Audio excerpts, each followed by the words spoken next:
The 2026 Range Rover Sport ends an old compromise. This P550e holds 543 horsepower and just over 50 electric miles.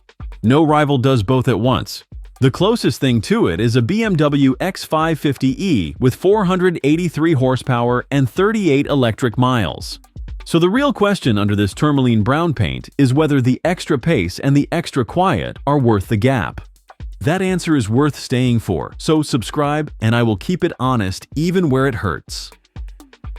One number decides it, and I will come back to that. The palette grew to roughly 35 colors this year, and this brown is one of them. The blacked out trim is an extra. The rest of the money hides inside. This is where Land Rover spends ebony semi-aniline leather and almost nothing left that you would call a switch. Everything runs through one long curved screen with a thin row of real controls underneath for the things you use most. The doors hide 1700 watts of Meridian Signature audio. That is the pattern in here. The money goes into the surfaces your hands find first, and the driving position stays quiet and simple.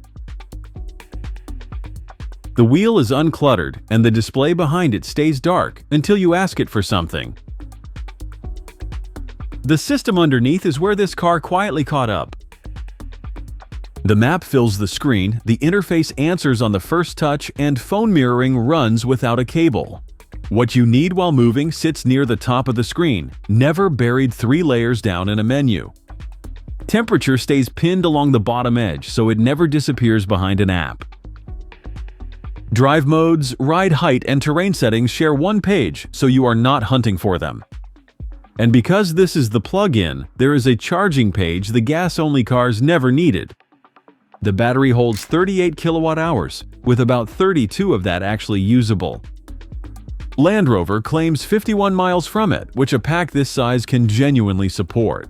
The front seats are perforated semi-aniline leather in ebony, heated, cooled, and massaging. Sit in one for a minute and the money starts to explain itself before anything moves. Then you look at the second row.